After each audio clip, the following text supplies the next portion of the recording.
ராஜாதி ராஜ ராஜ மார்த்தாண்ட ராஜ கம்பீர ராஜ குலதேவ ராஜ பராக்கிரம ராஜ வைராக்கிய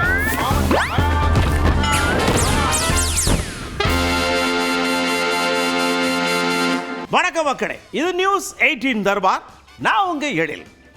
ஜந்தர் மந்தர்ல இருந்து இந்த பக்கம் சென்னை வரைக்கும் மாணவர்கள் ஒரு பக்கம் போராடுறாங்க, காவல்துறை அவங்களோட போராடுறாங்க. ஆனால் அரசியல்வாதிகள் எல்லாம் அமைதியாக இருக்காங்க.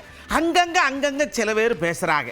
சரி, இப்படி சில பேர் பேசுறது பல இடங்களில் வைரலாக மாறி போகுது. என்னென்ன மாறி இருக்கு, எப்படி மாறி இருக்குங்கிறத பார்ப்போமா? வாங்க மலை நிகழ்ச்சிக்குள்ளே போய் உட்காந்து பார்ப்போம்.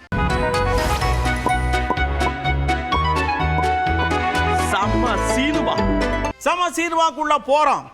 கர்நாடகாவில் காவிரி பிரச்சனை, மேகதாது பிரச்சனை ஓடிக்கிட்டே இருக்கு. நம்ம முதலமைச்சர் கர்நாடகா பக்கம் போவே மாட்டேங்காரு.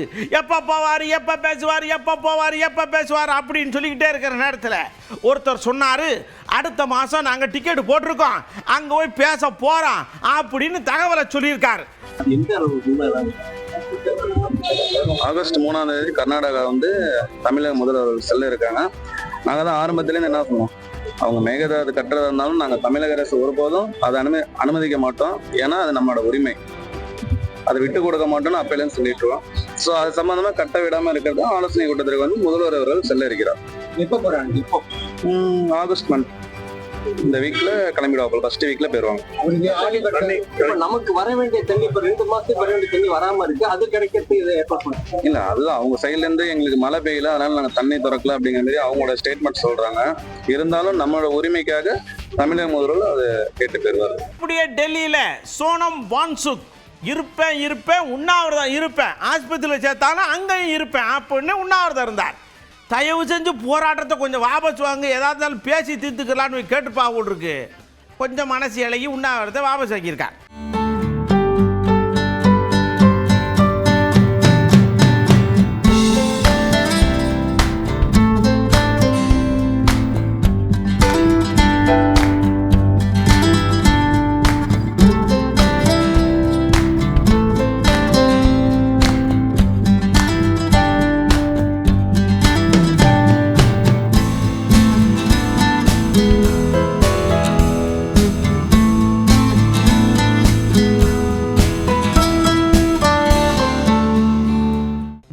போராட்டங்கள் நடக்குது, மாணவர்கள்லாம் இஷ்டத்துக்கு பண்றாங்கன்னு சமூக வலைத்தளங்களை இஷ்டத்துக்கு ஒரு குரூப் அடிச்சு விட்டுக்கிட்டே இருக்கு. ஆனா அங்க பெண்களுக்கு நாங்களே பாதுகாப்பு கொடுப்போம், எங்களை சுத்தி இருக்கக்கூடிய குப்பைகளை நாங்களே அகற்றுவோம், எங்களுடைய போராட்டம் அமைதியா போய்கிட்டே இருக்கும், அதை வேற விதமா மாத்தணும்னு நினைச்சா கூட நாங்க அப்படித்தான் இருப்போம் அப்படின்னு செஞ்சு காட்டியிருக்கிறாங்க மாணவர்கள்லாம் சேர்ந்து.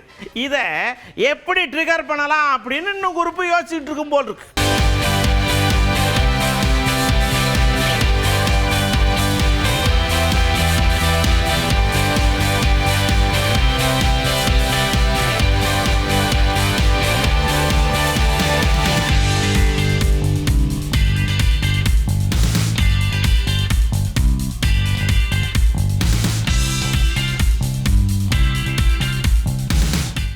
அப்படியே நீங்க மட்டும் போராடினா பத்தாது, எதிர்கட்சி தரப்பிலிருந்து மற்ற கட்சிகள் தரப்பிலிருந்து நாங்களும் போராடினா தான் இந்த போராட்டம் வேற ஒரு லெவலுக்கு போகும் சொல்லி காங்கிரஸ்காரங்க நாடாளுமன்றத்தோட வாசல்ல உட்காந்து போராட்டம் பண்ணுவாங்க. அங்கே நின்றுகிட்டு பண்ணுவாங்க, உட்காந்துக்கிட்டு பண்ணுவாங்க, ஆனா போராட்டம் பண்ணுவாங்க.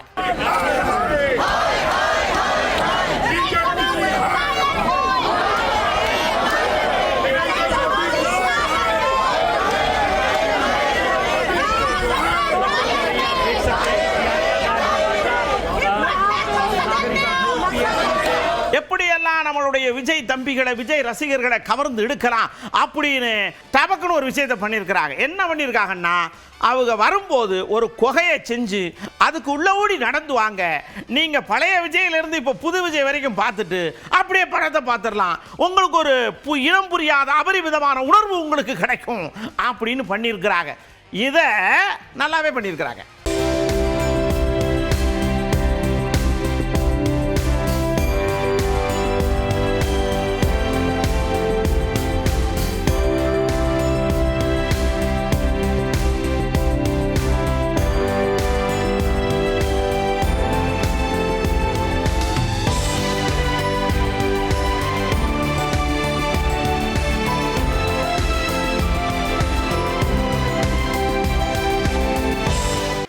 அப்படியே நம்ம அண்ணியார் பிரேமலதா விஜயகாந்த் அண்ணியார்ட்ட, அண்ணியா நீங்க வாங்க, ரொம்ப நாளாக தான் அங்கிட்டு ஓடிட்டு இருக்கு, நம்ம லோக்கல் அரசியல் வர மாட்டேங்க, டமக்குன்னு மைக்கு நீட்டி இப்போ விஜயோடைய ஆட்சி, ஐ மீன் தாவேகாவுடைய ஆட்சி எப்படி இருக்கு, எப்படி போய்கிட்டு இருக்கு அப்படின்னு கேட்ட உடனே ஓட்டு போட்ட மக்கள் தான் இது உங்க கேள்விக்கு பதில் சொல்லணும்.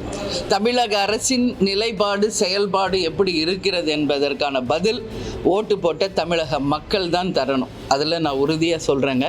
ஏன்னா இன்றைக்கி நாங்கள் தொகுதிக்கு போகிறோம், ஆய்வு செய்கிறோம், அதிகாரிகளை கூப்பிட்டு நாங்கள் பேசுகிறோம். எந்த டெண்டர் கூட விடலை, எந்த ஒரு அடிப்படை வேலைகள் கூட இன்னி வரைக்கும் ஆரம்பிக்கலை. இது ஆல்மோஸ்ட் 3 months ஆக போகுது. ஸோ கோடிக்கணக்கான மக்களின் வாழ்வாதாரத்தை கொண்டது. இது ஒன்றும் சும்மா சினிமா கிடையாது, சீன் பண்ணுறதுக்கோ ரீல்ஸ் போடுறதுக்கோ வெறுமனே ஃபோட்டோ ஷூட் பண்ணுறது கிடையாது. பல கோடி மக்களினுடைய வாழ்வாதாரத்தை இன்னைக்கு இந்த அரசு கண்டிப்பாக கவனத்தில் கொள்ளணும். அதனால் நிச்சயமாக இது நல்ல அரசா இல்லையா என்ற கேள்விக்கு பதில் ஓட்டு போட்ட மக்கள் தான் சொல்லணும்.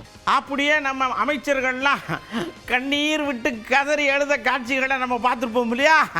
இது அண்ணியாருடைய கவனத்துக்கு போயிருக்கு. அண்ணியார் சொல்கிறாங்க, படத்தை பார்த்து கதறது பத்தாது, மக்கள் நெரசமாகவே கதறிக்கிட்டு இருக்கிறாங்க, அதை பார்த்தும் கொஞ்சம் கவனத்தில் எடுத்து கதறுங்க, அவங்களுக்கு வேலையை பார்த்து விடுங்க, இப்படி படம் பார்த்துட்டு உட்காந்து கதறி எடுத்து வீடியோ போடுறதெல்லாம் என்னன்னு கேட்காங்க. இன்னைக்கு வரைக்கும் காவேரியில் தண்ணி விடலை, மேகதாது அணை கட்டுவோன்னு அவங்க போல்டாக சொல்கிறாங்க கர்நாடகா. நம்ம அரசு என்ன பண்ணுது? அது மட்டும் கிடையாது. இன்னைக்கு நேற்று பார்த்தீங்களா எல்லாம் அரிசி விலை ஒரு கிலோ அரிசி 40-50 ரூபாய் வரைக்கும் உயர்ந்து போயிட்டு இருக்கு. 1 டன் அரிசி நேற்று மட்டும் 15,000 ரூபாய் உயர்ந்திருக்கு. அப்போது மக்கள் நம்பி இருக்கிறது அரிசி. இன்னைக்கு அரிசிக்கே இந்த நிலை என்றால் விலைவாசி உயர்வு எப்படி போகும்? இதெல்லாம் நேற்றே நான் பதில் சொல்லியிருக்கேன். So government should take action. அவங்க தான் இதை பற்றி சிந்திக்கணும். வெறும் சினிமா பார்த்துக்கிட்டு தியேட்டரில் உட்காந்து அழுதுகிட்டு சீன் ஓட்டுறது கிடையாது. இன்றைக்கி பல கோடி மக்கள் வாழ்வாதார பிரச்சனை. அதனால் எல்னினோன்னு ஒன்று வரப்போகுது. அது மட்டும் கிடையாது, இன்றைக்கி வறட்சி நோக்கி போயிட்டுருக்கோம். இன்றைக்கி வரைக்கும் தண்ணி இல்லை, நம்ம தமிழ்நாடு மழை இல்லை. இன்றைக்கி ஜூலை எண்ட் ஆக போது, இது வரைக்கும் மழை இல்லை. ஸோ எதை நோக்கி நம்ம போயிட்டுருக்கோன்றது தான். விவசாயிகள் நல்லா இருந்தால் தமிழ்நாடு நல்லாயிருக்கும். அதனால் இந்த பஞ்சம், வறட்சி, விலைவாசி உயர்வு இல்லாமல் காக்க வேண்டியது மத்திய மாநில அரசுகளின் கடமை. சடக்குன்னு வாண்டடா வந்தார் நம்ம சபாநாயகர் அண்ணாச்சி. அவர் ஒரு விஷயத்தை விளக்குறாரு. எப்படி விளக்குறாருன்னா, மாணவர்கள் போராட்டம் தனி, ஜனநாயகம் படம் ரிலீஸ் ஆகுறது தனி, அதுக்கு இதுக்கு எதுவும் சம்பந்தம் கிடையாது, இது தனி அது தனி. படம் எப்போது வெளியாகும் என்று அறிவிப்பு ஏற்கனவே வெளியிடப்பட்டு விட்டது. குறிப்பிட்ட தேதியில் வெளியிட்டிருக்கிறார்கள். மாணவர்களுடைய போராட்டத்துக்கும் படத்துக்கும் எந்த சம்மந்தமும் இல்லை. இந்த படத்தை பார்ப்பதன் மூலமாக மூளைக்கும் சுறுசுறுப்பும் விறுவிறுப்பும் ஏற்படுமே தவிர அது மாணவர்களுடைய மூளையோ வேறு யாரும் மூளையோ மூளை செலவை செய்கிற படம் அல்ல. அது நம்மை பொறுத்த வரைக்கும் வார்த்தையின் மூலமாக செல்லுகிற பாதை திசை திருப்புகிற முயற்சியில் யாரும் ஈடுபட்டு விடக்கூடாது என்பதில் நான் அக்கறையாக இருக்கின்றேன். நம்ம ஐயா டாக்டர் ஐயா என்ன சொல்றாங்க அப்படின்னா, ரசிக மனப்பான்மையிலிருந்து தயவு செஞ்சு வெளியில வாங்க, உங்க ரசிக மனப்பான்மையை வீட்டுக்குள்ள வச்சுக்கோங்க, அதை விட்டுட்டு பொதுவெளியில ஒரு அமைச்சராக இருக்கிறவங்க இப்படி படத்தை பார்த்து அழுது என்ன உங்களை வச்சுக்கிட்டு என்ன செய்யன்னு கேட்க. இந்த அமைச்சர்கள் இருக்கக்கூடியவர்கள் நாங்கள் போய் இந்த திரைப்படத்திரையில் அமர்ந்திருக்கிறார் என்று சொன்னால் அவர்கள் இன்னும் அந்த ரசிகர் மனோநிலையிலிருந்து அவர்கள் வெளிவரவில்லை. அவர்கள் சட்டமன்ற உறுப்பினர்களாகவோ அமைச்சர்களாகவோ ஆட்சி இருக்கிற அந்த உணர்வுக்கே வரவில்லை என்பதைத்தான் வெளிக்காட்டுகிறார். அப்படியே விக்னேஷ், அமைச்சர் விக்னேஷ், அதாவது அழுத நபர்கள்ல அவர் ஒருத்தர் அப்படியே ஆற்றாமையில கடகடன்னு அழுதார். இப்போ அதுக்கு ஒரு விளக்கம் கொடுத்துருக்கார். ஆமா, ஒரு மனுஷன் அழப்படாதா? ஏங்க இப்படி பண்றீங்க?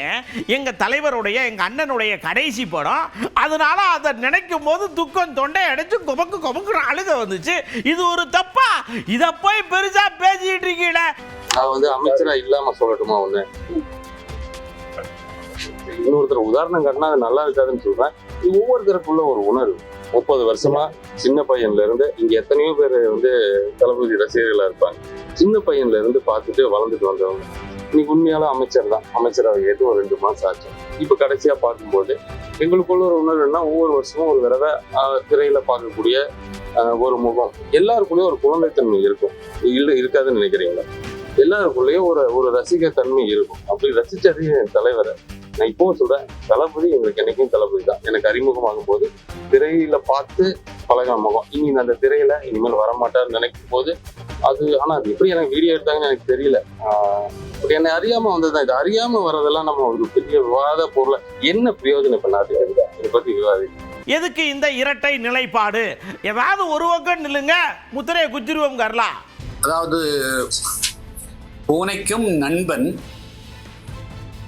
பாலுக்கும் காவல் என்ற ஒரு மனநிலையைத்தான் இது காட்டுவதாக தோன்றுகிறது. மத்திய அரசையும் பகைக்க கூடாது. அதே போல இங்க மாநிலத்திலும் இதுக்கு ஆதரவு போல ஒரு கருத்தை சொல்வது, ஆனால் ஆதரவாக இருப்பதில்லை. அதைத்தான் காட்டுது. ஜனநாயகம் என்று படம் எடுத்தால் போதாது. ஜனநாயகம் என்பது என்ன என்பதை முதலில் புரிந்து கொள்ளும். ஜனநாயகம் என்பது அது ஒரு வாழ்வியல் முறை. அது ஒரு வாழ்வியல் முறை. பேச்சு, எழுத்து, அந்த சிறு சொன் பேசுறது எழுதுறது மட்டுமல்ல, வாழ்வே ஜனநாயகமா இருக்கணும். அந்த வகையில போராடுகின்ற உரிமையை இந்திய அரசியல் சாசனம் வழங்கி இருக்கிறது. அந்த இஷ்யூ பேசுறது நீங்க எப்படி மறுக்க முடியும்? அதை எப்படி டினை பண்ண முடியும்? அதனால ரிட்டாரிக், வெறும் வெற்று வார்த்தை ஜனநாயகம் உதவாது. ஜனநாயகராக வாழணும். அதான் என்னுடைய கருத்து.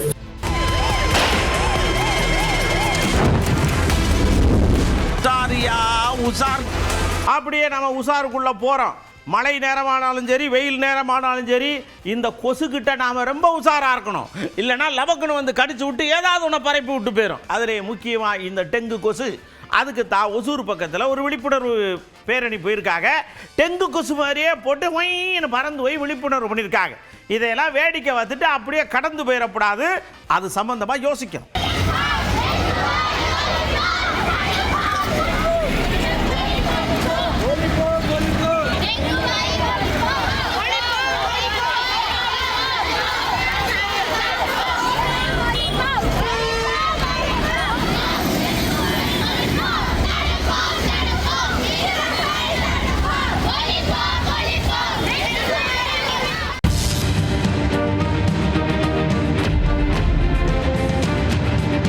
அப்படியே மக்கள்கிட்டலாம் கூப்பிட்டு இங்கே வாங்க, நமக்கு ட்ரெயினில் போகிறதுனா ரொம்ப சந்தோஷம். அந்த ட்ரெயினில் டிக்கெட் எடுக்கிறது தான் சந்தோஷம் இல்லாத விஷயமா இருக்குது. ஐஆர்சிடிசி இதெல்லாம் கவனத்தில் வச்சுக்கிட்டு மேம்பட்ட பல விஷயங்கள்லாம் உள்ளே புகுத்தி அந்த ஐஆர்சிடிசி தரவுகளெல்லாம் மேம்படுத்தி ஏகப்பட்ட விஷயங்களெல்லாம் இது பண்ணி கொடுத்துருக்கோம்னு சொன்னாங்க. அதாவது என்னென்னா, முதல்லலாம் பேமெண்ட்டில் போயிட்டு சுற்றிக்கிட்டே இருக்கும், டிக்கெட்லாம் முடிஞ்சிடும், வெயிட்டிங் லிஸ்ட் 215 அப்படி வந்துடும். ஆனால் இப்போ அப்படி இல்லை. தற்காலில் புக் பண்ணும் பொழுது நீங்கள் போட்டோன்னா சரட்டுன்னு டிக்கெட் வந்துடும்னாங்க. ட்ரை பண்ணி பார்த்துருப்பாங்க நிறையா பேர். என்ன பதில் சொல்கிறாங்கன்னு மட்டும் பாருங்க. அங்கே போயிட்டு டிக்கெட் போடுறதுக்கு ரொம்ப சுற்றிக்கிட்டே இருந்துச்சு. அதனால எங்களுக்கு டைம் ரொம்ப வேஸ்ட்டாக இருந்துச்சு. இப்போ புதுசாக இணையதளம் மேம்பட்டதுனால எங்களுக்கு ரொம்ப ஈஸியாக இருக்குது. டைம் ரொம்ப சேவ் பண்ணுறோம். லாங்குவேஜும் கரெக்டாக எங்களுக்கு தெரியற மாதிரியும் இருக்குது சார். ஃபஸ்ட்டு இந்த திட்டம் நல்லா இருக்குது சார். முதல்ல சிரமமாக இருக்குது. அதை இன்னும் வேகப்படுத்தி நம்ம அதுமாதிரி டைம் கொடுத்தா உனக்கு நல்லா இருக்கும். தட்கல் டிக்கெட்டாக இருக்கட்டும், மிக விரைவாக உடனடியாக பதிவு செய்யப்படுகிறது.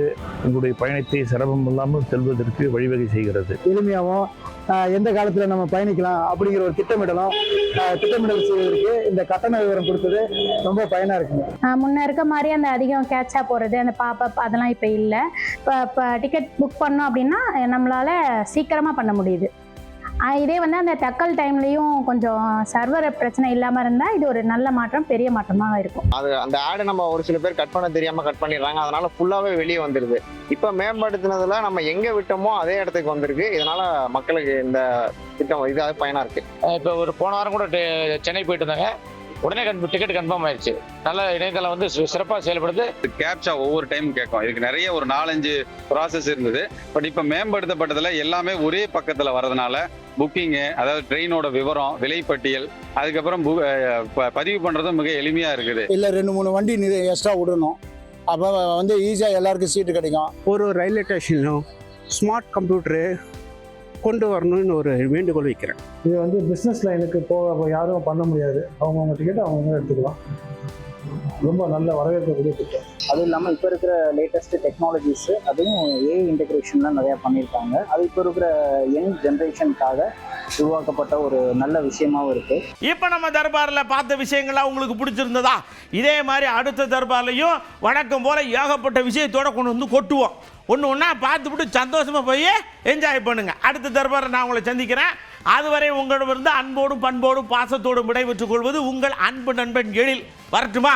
பை பை, டாடா, see you. Rajathi Raja Raja Marthanda